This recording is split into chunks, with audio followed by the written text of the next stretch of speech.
कि ਜਿਹੜੇ ਸਾਡੇ ਕੋਲ ਬਲੋਚ ਦੋਸਤ ਆਬਾਰ ਬਲੋਚ ਉਹ ਪੰਜਾਬੀ ਦੇ ਲੈਕਚਰਰ ਮੁੰਤਖਬ ਹੋਏ ਤੇ ਖਰਲਾਂ ਦਾ ਜਿਹੜਾ ਜ਼ੋਰ ਹੈ। ਬਿਸਮਿਲ੍ਲਾਹਿਰ ਰਹਿਮਾਨਿਰ ਰਹੀਮ। अस्सलाम वालेकुम तमाम दोस्तों ਨੂੰ। मैं ਤੁਹਾਡਾ ਹੋਸਟ फैसल जप्पा, ਤੁਸੀਂ ਵੇਖ ਰਹੇ ਹੋ ਪੰਜਾਬੀ ਟੀਵੀ। मैं पिछले ਜਿਹੜਾ ਵੀਲਾਗ ਕੀਤਾ ਹੈ ਉਸ ਦੇ ਵਿੱਚ ਅਸੀਂ ਡਿਸਕਸ ਕੀਤਾ ਪੰਜਾਬ ਦੀ ਆਬਾਦੀ ਦੇ ਹਿਸਾਬ ਨਾਲ ਕਿਤਨੇ ਲੋਕ ਆਬਾਦ ਨੇ, ਜਿਹਦੇ ਵਿੱਚ ਅਸੀਂ ਡਿਸਕਸ ਕੀਤਾ ਕਿ ਜੰਗਲੀ ਵੀ ਉਸ ਦੇ ਵਿੱਚ ਆ ਜਾਂਦੇ ਨੇ, ਆਬਾਦਕਾਰ ਵੀ ਆ ਜਾਂਦੇ ਨੇ, ਔਰ ਉਸ ਦੇ ਵਿੱਚ ਜਿਹੜਾ ਹੈ ਉਹ ਸਾਡੇ ਕੋਲ ਮਾਈਗ੍ਰੇਟਡ ਵੀ ਆ ਜਾਂਦੇ ਨੇ। ਬਹੁਤ ਸਾਰੇ ਲੋਕਾਂ ਨੇ ਅੱਛੇ ਵਿਊਜ਼ ਦਿੱਤੇ ਉਸ ਦੇ ਵਿੱਚ, ਬਹੁਤ ਸਾਰੇ ਲੋਕਾਂ ਨੇ ਸਰਾਹਿਆ। ਕੁਝ ਕੁਐਸਚਨ ਵੀ ਉਹਦੇ ਵਿੱਚ ਖੜੇ ਹੋਏ ਕਿ ਬਹੁਤ ਸਾਰੇ ਦੋਸਤਾਂ ਨੇ ਸਵਾਲ ਕੀਤਾ ਕਿ ਜਿਹੜੇ ਸਾਡੇ ਕੋਲ ਬਲੋਚ ਦੋਸਤ ਆਬਾਦ ਨੇ ਇਹਨਾਂ ਦਾ ਕੀ ਸਟੇਟਸ ਹੈ, ਇਹ ਕਿੱਥੋਂ ਆਏ ਨੇ। ਸੋ ਉਸ ਦੇ ਵਿੱਚ ਇਹ ਬੜਾ ਅਹਿਮ ਸਵਾਲ ਹੈ ਔਰ ਬੜਾ ਹਸਾਸ ਕੁਐਸਚਨ ਵੀ ਹੈ। ਕੋਸ਼ਿਸ਼ ਕਰਦੇ ਹਾਂ ਕਿ ਇਹਨੂੰ ਕੁਝ ਡਿਸਕਸ ਕਰੀਏ ਅਸੀਂ।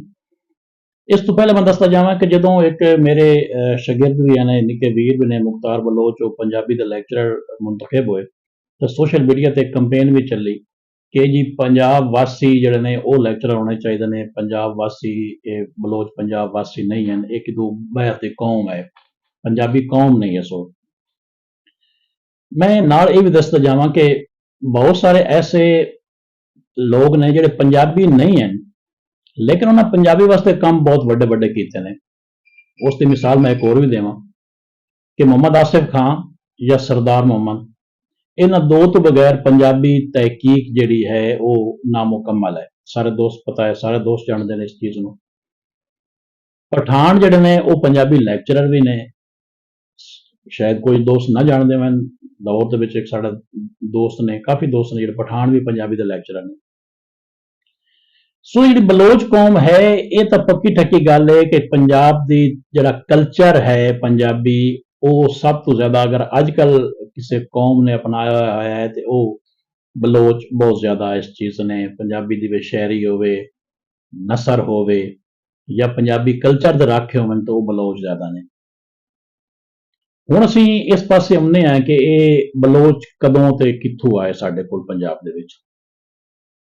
ਜਦੋਂ 1857 ਦੀ ਜੰਗ ਹੋਈ, ਮੈਂ ਇਹ ਆਪਣਾ ਵਿਊ ਦੱਸ ਰਿਹਾ ਵਾਂ, ਜ਼ਰੂਰੀ ਨਹੀਂ ਕੋਈ ਦੋਸਤ ਮੁਤਫਿਕ ਹੋਣ, ਇਸ ਤੇ ਡਿਸਕਸ ਹੋ ਸਕਦੀ ਹੈ, ਮੁਬਾਹਿਸਾ ਹੋ ਸਕਦਾ ਹੈ, ਮੁਜ਼ਾਕਰਾਤ ਹੋ ਸਕਦੇ ਨੇ, ਸਭ ਕੁਝ ਹੋ ਸਕਦਾ ਹੈ। ਮੇਰੇ ਨਜ਼ਦੀਕ ਜਦੋਂ 1857 ਦੀ ਜੰਗ ਆਜ਼ਾਦੀ ਹੋਈ ਔਰ ਬਹੁਤ ਸਾਰੇ ਜਿਹੜੇ ਲੋਕਲ ਕਬਾਇਲ ਸਨ ਉਹਨਾਂ ਨੇ ਅੰਗਰੇਜ਼ ਨੂੰ ਟਫ ਟਾਈਮ ਦਿੱਤਾ, ਜਿਵੇਂ ਕਿ ਰਾਏ ਅਹਿਮਦ ਖਾਨ ਖਰਲ ਦਾ ਬੜਾ ਮਸ਼ਹੂਰ ਸਾਡਾ ਹੀਰੋ ਵੀ ਹੈ, ਔਰ ਖਸੂਸਨ ਰਾਵੀ ਦੇ ਇਲਾਕੇ ਦੇ ਵਿੱਚ ਖਰਲਾਂ ਦਾ ਜਿਹੜਾ ਜ਼ੋਰ ਹੈ ਉਹ ਬਹੁਤ ਜ਼ਿਆਦਾ ਹੈ ਔਰ ਕੋਸ਼ਿਸ਼ ਤੋਂ ਬਾਵਜੂਦ ਅੰਗਰੇਜ਼ ਜਿਹੜੇ ਹਨ ਉਹ ਜ਼ੋਰ ਨਾ ਤਰੋੜ, ਕਿਉਂਕਿ ਇੱਕ ਖਰਲ ਕਬੀਲਾ ਦਾ ਨਾ ਉਸ ਦੇ ਨਾਲ ਬਾਕੀ ਜੋ ਇਹ ਵੱਟੂ ਸਾਰੇ ਕਬੀਲੇ ਹਨ ਸੇਮ ਜੰਗ ਵਿੱਚ ਵੀ ਆਏ। ਜੰਗ ਦੇ ਵਿੱਚ ਬੜੇ ਤਕੜੇ ਕਬੀਲੇ, ਸਿਆਲ ਕਬੀਲਾ ਬੜਾ ਤਕੜਾ ਕਬੀਲਾ ਹੈ, ਨਾਉਲ ਕਬੀਲਾ ਹੈ, ਉਸ ਤੋਂ ਲੱਕ ਮਹਿਰਮਾ ਲੱਕ ਬੜਾ ਮਸ਼ਹੂਰ ਉਸ ਟਾਈਮ ਇੱਕ ਕਰੈਕਟਰ ਸਾਹਮਣੇ ਆਇਆ। ਸੋ ਮੇਰੇ ਖਿਆਲ ਦੇ ਵਿੱਚ ਅੰਗਰੇਜ਼ ਨੇ ਜਿਹੜੇ ਲੋਕਲ ਕਬੀਲੇ ਇੱਥੋਂ ਦੇ ਮੌਜੂਦ ਹਨ ਨਾ, ਉਹਨਾਂ ਦਾ ਜ਼ੋਰ ਤਰੋੜਨ ਵਾਸਤੇ ਇੱਕ ਹੋਰ ਕਬੀਲਾ ਲੈ ਕੇ ਆਇਆ ਜਿਹੜਾ ਕਿ ਇਹਨਾਂ ਦੇ ਵਿੱਚ ਆ ਕੇ ਬਿਠਾਇਆ। ਉਸ ਦਾ ਸਬੂਤ ਇਹ ਹੈ ਕਿ ਤੁਸੀਂ ਵੇਖਿਓ ਸੀ ਕਿ ਅਗਰ ਜੰਗ ਵਿੱਚ ਵੀ ਬਲੋਚਾਂ ਦੇ ਜਿਹੜੇ ਪਿੰਡ ਨੇ, ਜੋਕਾਂ ਨੇ, ਤਾਂ ਉਹ ਸਾਰੀਆਂ ਇਕੱਠੀਆਂ ਇੱਕ ਤਰਤੀਬ ਨਾਲ ਜੋਕਾਂ ਨੇ ਇੱਕੇ ਜਗ੍ਹਾ ਤੇ, ਉੱਥੇ ਆਬਾਦੀ ਵੀ ਜ਼ਿਆਦਾ ਕੀਤੀ ਉਸਨੇ। ਅਗਰ ਰਾਵੀ ਤੇ ਅਸੀਂ ਚਲੇ ਜਾਈਏ ਤਾਂ ਫਿਰ ਉਹ ਵੀ ਜੋਕਾਂ ਸਾਰੀਆਂ ਇਕੱਠੀਆਂ ਹੁੰਦੀਆਂ ਨੇ ਜਿੱਥੇ, ਔਰ ਫਿਰ ਜਿੱਥੇ ਵੀ ਬਲੋਚ ਬੈਠੇ ਨੇ ਉੱਥੇ ਲਫ਼ਜ਼ ਜੋਕ ਵੀ ਉਸ ਨਾਲ ਲਾਇਆ ਉਹਦੇ ਪਿੰਡ ਦੇ ਨਾਲ। ਸੋ ਇਹ ਅੰਗਰੇਜ਼ ਦੀ ਪਾਲਿਸੀ ਆਈ ਕਿ ਲੋਕਲ ਕਬੀਲੇ ਦਾ, ਇੱਕ ਕਬੀਲੇ ਦਾ ਜਿਹੜਾ ਕਿ ਉਹਨਾਂ ਦੇ ਨਾਲ ਬਹੁਤ ਜ਼ਿਆਦਾ ਜਿਹੜਾ ਖਾਰ ਵੀ ਰੱਖਦਾ ਹੈ, ਉਹਨਾਂ ਕਬਾਇਲ ਦਾ ਜ਼ੋਰ ਤਰੋੜਨ ਵਾਸਤੇ ਉਸਨੇ ਉੱਤੋਂ ਇੱਕ ਐਸਾ ਕਬੀਲਾ ਲਿਆਇਆ ਜਿਹੜਾ ਕਿ ਜੰਗਜੂ ਵੀ ਆਈ ਔਰ ਉਹਦਾ ਖਿਆਲ ਆਈ ਕਿ ਇਹ ਇਹਨਾਂ ਕਬੀਲਿਆਂ ਨਾਲ ਖਹਿ ਕੇ ਤੇ ਜਿਹੜਾ ਇਹਨਾਂ ਦਾ ਅਸਰ ਰਸੂਖ ਮਕਾਮੀ ਤੌਰ ਤੇ ਹੈ ਉਹ ਖਤਮ ਕਰ ਦਿੱਤੀ।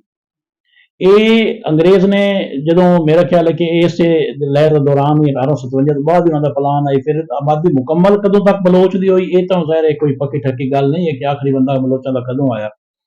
ਸਾਡੇ ਬਲੋਚ ਦੋਸਤ ਇਸ ਤੇ ਬਿਹਤਰ ਕਮੈਂਟ ਕਰ ਸਕਦੇ ਨੇ ਕਿ ਇਹ ਗੱਲ ਠੀਕ ਹੈ ਜਾਂ ਕਿ ਹੋਰ ਤਰੀਕੇ ਇਹ ਆਏ ਨੇ ਉਸ ਸਾਈਡ ਤੋਂ।